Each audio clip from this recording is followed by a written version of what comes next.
ఘనాపురంలో జరిగినటువంటి సంఘటన. ఎందుకంటే నేను జనసేన పార్టీ బాధ్యుడు, కూటమిలో ఉన్నటువంటి ప్రతిదానికి బాధ్యత తీసుకునేటువంటి ఈరోజు ఆలోచన ఉన్నవాడు కాబట్టి చెబుతున్నాను. దళితులారా, ఎస్సీ ఎస్టీ బీసీ మైనారిటీ ఏ అణగారిన వర్గాలైనా కేవలం అభ్యున్నతి వైపు అభివృద్ధి వైపు నడపడమే మా పార్టీల లక్ష్యం తప్పితే ఎవరిని కించపరిచి మాట్లాడేటువంటి మనస్తత్వం మాకు లేదు. కానీ నిన్న ఊళ్ళో లేదు కాబట్టి పెద్దలందరూ వెళ్ళారు.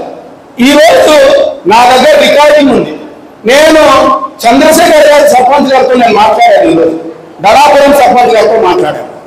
ఆయన చెప్పారు, ఎమ్మెల్యే గారు నన్ను పిలిచారండి, కానీ నేను 3 పార్టీలకు సంబంధించినటువంటి సమావేశం కాబట్టి నేను అక్కడికి వెళ్తే వైసీపీ సర్పంచ్ కాబట్టి అక్కడికి వెళ్తే ఇబ్బంది అవుతుందని చెప్పి నేను మొదట్లో వద్దన్నాను.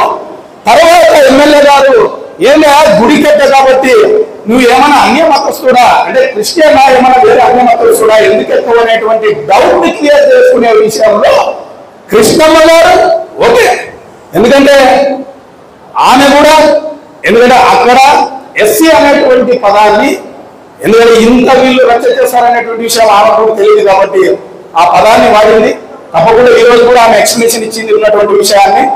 నేను 3 పార్టీల తరఫున జనసేన పార్టీ ఇన్ఛార్జిగా ఏ ఒక్క దళిత బిడ్డ మనోభావాలు దెబ్బతీసి తిన్నా కూడా ఈ విషయంలో నేను మనస్ఫూర్తిగా అన్ని పార్టీల తరఫున క్షమాపణ కోరుతున్నటువంటి విషయాన్ని కూడా ప్రతి దళితులకు తెలియజేస్తున్నాను. ఈరోజు వైసీపీ అనేటువంటి పార్టీ దీన్ని ఒక ఇష్యూని చేసి ఈ రోజు దాన్ని లబ్ధి పొందాలనేటువంటి ప్రయత్నం చేస్తా ఉంది. దళిత బిడ్డలారు నమ్మద్దండి, మీకోసం ప్రాణాలు ఇవ్వడానికైనా సిద్ధపడినటువంటి నాయకత్వం ఉంది. ఇచ్చే తీరులోనూ ప్రతి దళిత బిడ్డలు ఈరోజు అభివృద్ధి వైపు నడిపిస్తామనేటువంటి విషయాన్ని కూడా ప్రతి ఒక్కరికి తెలియజేస్తూ